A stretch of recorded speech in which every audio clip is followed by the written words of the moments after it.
been a dream of mine for a long time. And whenever I watch sport, whatever sport it may be, I love to see the guy go out on top, and I would love to try and do that. Ulrich and Ivan Basso are already out on the course, and only Lance Armstrong is left to start.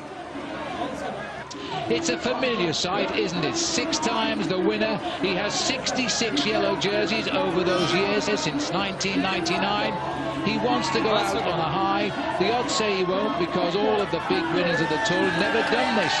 They've always gone out being a flop in the last Tour. There's Sheryl Crow, and she is going to cheer him all the way. And there's the man who has always had his faith in Lance Armstrong. On the right there is Jim Okovitz. I think anybody expects this man to turn the Tour upside down yet again. He's on his way. He's on his way. He's pulled his foot out of the clip right at the start there. That will lose him a couple of seconds, and that might just ruffle his feathers a little bit. That was a quick start by Armstrong. Looks down there to see and make sure that it's okay. Gets into the aerodynamic position. But that was a rather bizarre thing to happen to Armstrong. Let's have a look at it one more time. Just as he accelerates away, pulls out his foot. Fortunately, that's at the start. He would have lost 1 or 2 seconds there. Well, they tell us how unpopular he is with the crowds. We go to George Hincapie. Did you hear the cheers there? I often think the press sometimes get it slightly wrong. But here is George Hincapie licking his lips, beaten Lance once this year. Can he do it again? He's not going to beat Dave Zabriskie, the team that Discovery gave up allowed him to leave, because Zabriskie still leads as Hincapie comes over. Even so, he's in 3rd place with that time. George has done it again. That's a great ride. Great ride for a man who started his career as a sprinter. As we go back down to have a look here at Lance Armstrong, but the Americans are having a fabulous day of racing, because currently they're occupying 1st and 3rd place on day 1. Well, America once never took part in cycle racing, but now they seem to be dominating at this particular cycle race. There's the crowds, and they're all straining forward now to catch a glimpse of Lance Armstrong, the only man who's won the Tour de France 6 times. In his history, he's won 21 stages of the Tour, and 10 of them have been alone against the watch. And you will note that he's actually not wearing the yellow jersey, which a few years ago, the last man to start, the winner of the previous season, always used to wear the yellow jersey. Armstrong only wants to wear the yellow jersey when he actually feels that he's earned it. We get a chance here just to look at both riders, the comparison between the 2 men at the top of the sport. On the left, Lance Armstrong wearing number 1. On the right, Jan Ullrich. And look at the difference in cadence. Ullrich uses a monster gear, a huge gear. He is a powerhouse of a man, where on the other hand, Armstrong is very supple. Pedals at around about 100 RPM. That strange little nervous move that he's had every time I've seen him ride a time trial. He puts his hand round to the back of his shorts just to pull them tightly to make sure he's as aerodynamic as possible. Well, there he is, the big man. His pedaling style is so different to Lance Armstrong. He just pounds that big gear. He's going over the only undulation on the course. You climb up to the dizzy heights. Right in the distance there is the famous Passage du Bois. It's covered by water just now, but that was where Alex Zula lost his Tour de France when he fell off back in 1999. He still finished 2nd to Lance. Phil, I thought you told me the French had said there weren't any crowds out on the race today. Well, they've moved around a bit. But you're quite right. They can't get over onto the island. This is the only entrance to the island, and the roads have been closed since 9 o'clock this morning. It's now coming up local time to 10 minutes to 7. So you haven't been able to get onto the island at all, or indeed off it, since 9 o'clock this morning. We're looking now at the face of Lance Armstrong. Already he will know how his body feels, just how he's going, whether it's going good for him. He will not be chasing the time of Zabriskie. Armstrong looking very strong there. He really had a fluid pedaling action as he hit the most difficult part of today's climb, as we move 3 minutes up the road here to Ivan Basso. Where's number 21, the 3rd overall in the Tour de France last year, and this year looking to try and see if he can make himself get up onto the podium once again. Now, 1 minute behind Ivan Basso is the powerhouse, the man who already has won himself a time trial this year in the Tour of Switzerland, at Jan Ullrich, 5 times 2nd in this great event. And this year, hoping to take one of the most famous scalps in the sport. He wants to beat Lance Armstrong if he can before he retires, because he said that would add so much more to a victory if he could beat the man who is the record holder. Armstrong has gone through 3 seconds slower than Zabriskie in second. Well, we were talking to his coach just before the start of the event, and he said, I think Armstrong is going to win the Tour de France this year by his biggest ever margin. He is almost equal the time of Dave Zabriskie at 9.6 kilometers, 6 kilometers covered, and there you see is an unbelievable performance, just 3 seconds off for Armstrong. He's now got himself right into the times to win this stage. Well, there's still 10 kilometers to ride, of course, but Zabriskie now will be quaking. He may see his dream beaten by the man who's broken many people's dreams over the last 7 years of the Tour de France. Lance Armstrong just 3 seconds off, and that was despite pulling his foot off the pedal, which could well have cost him that 3 seconds. It could have cost him that 1 to 3 seconds, but he didn't seem to panic at all. He got his foot back in very quickly. He looks here to be riding with absolute power, but look at that machine. He's invested a lot of time and money into that machine, Phil. It's probably the most aerodynamic bike you can actually buy on the open market. Well, you know, he's always delivered the goods when the chips are down. He knows the time of Zabriskie because it's been standing for so long today. Botero is continuing to carry on. Former world time trial champion, just 21st. Phil, if you look at those time gaps, Armstrong was pulled back around about 40 seconds on the man wearing the pink jersey here, Jan Ullrich. If we could pull back, I don't think we would have to look back very far to see, and that's what we're going to do just now, the position of Lance Armstrong. There's the police motorbikes clearing the way for Armstrong. There is Armstrong. That's not very much more than 10 seconds separating the two men. It's decision time already, and we've only done 10 kilometers in the Tour de France, but if they're losing this sort of time, there is Jan Ullrich right in the distance. Armstrong has galloped across a gap of almost 1 minute, and he could be putting Jan Ullrich out of the Tour on day number 1. This is unthinkable. Well, the big discussions, the banter, the exchange of remarks over the last couple of months, I want to beat him. Armstrong's very often rallied those with the sparring remarks of, I'm not too worried about Jan Ullrich. Rendezvous in July. Today's the 2nd of July. Armstrong on the left-hand side. You can almost see the slowness creeping into the position of Jan Ullrich. Let's not forget, don't take away from Ullrich, Phil. He had a nasty tumble yesterday. That is absolutely true. But watching Lance Armstrong again, it makes me wonder what the Ministry of Youth and Sport think of this now. They chose to take one rider for a random drugs test yesterday, and it was Lance Armstrong. So Armstrong chose to walk them all, the inspectors, in front of a crowd of photographers and press, and make them do the test in his team bus. And he was the only random after everybody on the Tour had done the compulsory drug test the day before. Heras is in 23:09. Not going to annoy anybody today, but at the moment conceding probably 2.5 minutes if he keeps this up to Lance Armstrong. This is the catch. This could be what Lance Armstrong needs to actually win the stage. He's had in front of him a carrot, like a carrot or a strawberry in front of a donkey. He's been looking to try and catch it. This, to me, is a little piece of cycling history, because Armstrong is on the wheel there of Ullrich, and he's blown by him. Oh, and he took one glance, Ullrich, and he's gone. Now, the rules are you can't follow in the slipstream. Armstrong goes through best time of the check, 16:47, 3 seconds better than Zabriskie. At the same time, he catches Jan Ullrich. That's what he wanted. He wanted to catch Jan Ullrich. That was the little piece of a recipe that he needed. He needed to get out there and make a statement on day 1. But to go through the 15-kilometer time check, the time, 16 minutes and 47 seconds. He's overtaken Zabriskie. He's got around about 4 kilometers to go to the finish now, 2.5 miles. It should not take him at this speed, Phil, very much more than 4 minutes and 20 seconds. Well, what does Ullrich think right now? He can't afford to let this man ride away from him.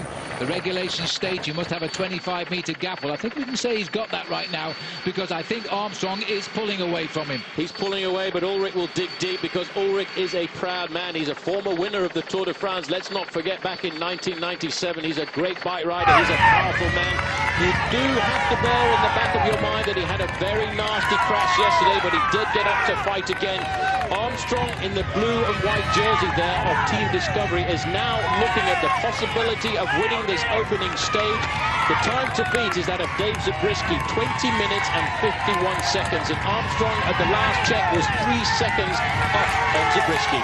Well, he picked him up at just inside the 3 kilometres to go, Banner. That was 2 kilometres to go now, and Ulrich is going to have to hold him in his sights. He's going to concede at least 62 seconds before we go out onto the open roads tomorrow. Armstrong has done what he said he would do and take time on day one. Paul, we just knew when we spoke to Lance in the Dauphiné Libre, we said it to each other, he didn't say it, he's got his best form of his life. I think he has got the best form of his life. You know, he went through the 15-kilometre time check, 16:46. That was 3 seconds faster than Zabriskie, also faster than Alexander Vinokourov, and his own teammate George Hincapie at that point was in 5th place. But yes, in the Dauphiné Libre, Phil, I think he was enjoying himself. He rode as just a training ride. He was preparing himself for the Tour de France. He didn't want to affect the outcome of the event, but he was never too far away from the leaders. Well, I don't know, but I don't think that Jan Ulrich has ever been caught in a time trial before. Now he's been caught by Lance Armstrong and has passed him here. Meanwhile, we switch up toward the finishing line, and this is Ivan Basso now. His time has got to be close at least to Ulrich to stay in this race for a few days. Lance Armstrong has got a big decision to make. Is he going to be the first man to lead the Tour, start to finish, since 1934? Or will he not defend the jersey tomorrow? We won't know those answers just yet, but he's got to consider that possibility now. What a way to go out of the Tour de France that would be.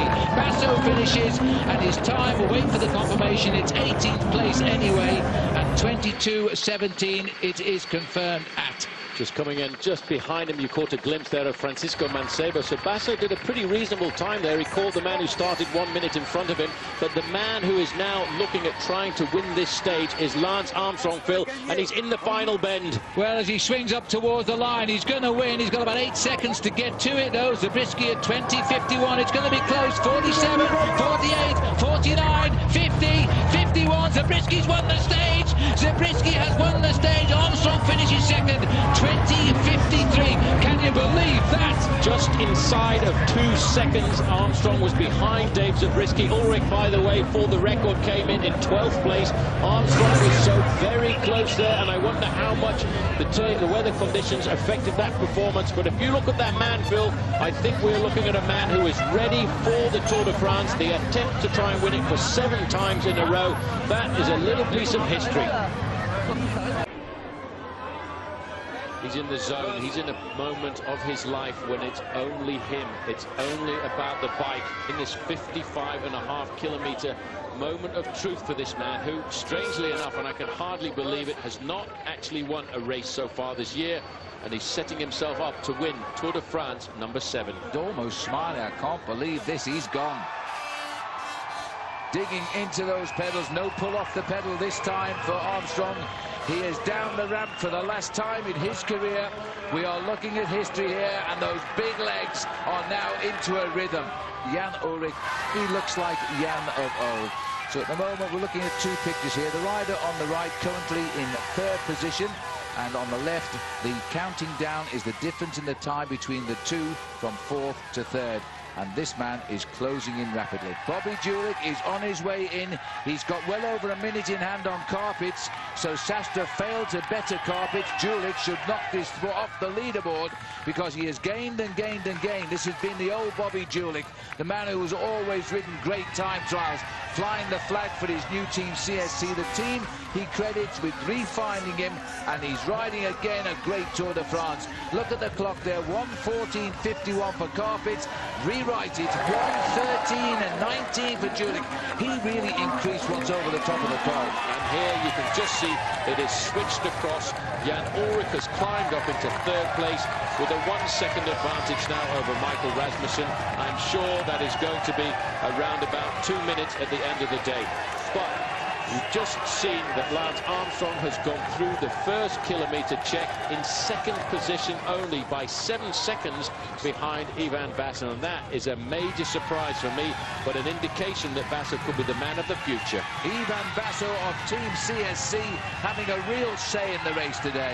Having a serious say in the race here this afternoon, and he's going around that corner using all of the road available to make sure that on these tight bends he doesn't lose any impetus, any momentum at all. And he's actually there, he's just catching Michael Rasmussen, who's having even more problems. Well, he just had a flat tyre. I can't believe that. Poor Michael Rasmussen. Well, if he's losing his third place, but he's losing it with every excuse in the book. A crash, now a puncture. You can see what happened here. This is the back wheel. It looks like he pulled his wheel over, Paul. Wasn't a puncture. He's pulled his wheel over. Well, that's bad luck. I think that could be a problem going back to the crash just a little earlier on, but this man is having a terrible day here. Take a look at that face, Paul. This is Vinokurov in a very determined mood. Well, this is probably the best time trial I think I've ever seen Alexander Vinokurov ride, Phil. He's very motivated because these roads around here are roads that he's trained on a number of occasions. And he stopped the clock with the best time there, 17 seconds faster than Bobby Julich. This man is on fire. Oh, look at this. I can't believe what we're seeing now, because this is Rasmussen. I've never in my life called a time trial like this. This man has now crashed twice, and I think has had 4 bike changes. It's a complete and utter disaster for the man who leads the King of the Mountains classification. Phil, everything is gone, his coordination, the lot. It's now Jan Ullrich who is up into 3rd place in the Tour de France. He's going to run close to catching Basso, but I don't think he can get the time back. At the moment, Armstrong leads Basso by 4 minutes 4, Jan Ullrich by 6 minutes 30. Lance Armstrong here. Last time, 3 weeks ago, he had Jan Ullrich in his sights. He passed him a couple of kilometres from the finish. Now he's put 6 minutes into Michael Rasmussen. All of a sudden, Rasmussen is having a terrible Tour de France, and it's not all his fault. But Armstrong must think, wow, I must be going good. He doesn't know, of course, this man's changed his bike 4 times and fallen off twice. Yeah, very sad, I think, for the man who has been one of the dominators, one of the aggressive riders of the event, Michael Rasmussen there, just being caught and passed by Lance Armstrong.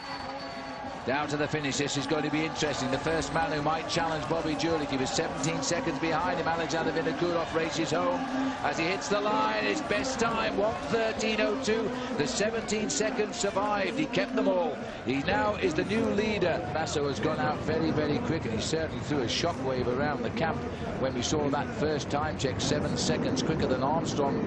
At the second time check, he was 53 seconds behind him. Was a long way back, and I think it's all to do with that very rapid start. But this is going to be a brand new best time here for Jan Ullrich. He's set the race on fire this afternoon. He's looking at the time of Alexander Vinokurov. The clock is 1:13.02, and Ullrich is going to go almost a minute faster than his Kazakh teammate as he comes up to the line. Ullrich now gets the best time, 1:12.09, 53 seconds faster, and look at that average speed on a course like this, 45 kilometers an hour. This is probably going to be the last dance for Lance this afternoon as he heads out into the outskirts of Saint-Etienne. Just watch the way he goes through this corner, sweeps across the apex, not even a blip on the horizon. He doesn't change his trajectory one fraction to keep his speed nice and high. I would estimate here he's probably riding at around about 55 kilometers an hour. Basso probably has done enough now to keep his second place finish in the Tour de France. All that pain has been worthwhile, but he had to get plenty of time in the mountains to hold off a fighting Jan Ullrich. The best time is still 1:20.09 as Basso finishes 1.5 minutes slower. He drops behind Julich in 4th. Already in the streets of Saint-Etienne is the man from the Lone Star state of Texas. Lance Armstrong is ticking his legs over as he was over the first kilometre of this time trial. And around, look at that, Phil, that is poetry in motion. It is the picture we will never see again. All of the following cars behind a rider in yellow we've come to know since 1999, the master of the race of truth, and that's what it's been today for everybody. And don't mention poor old Michael Rasmussen either. Armstrong is you won't believe what the crowd are doing here. They are leaping in every direction as Lance Armstrong brings his time trialing career in any race, particularly the Tour de France, to an end. He brings it to an end as a winner. The first ever stage he has won this year, the first bike race he has won this year. Armstrong wins the time trial and wins the Tour de France.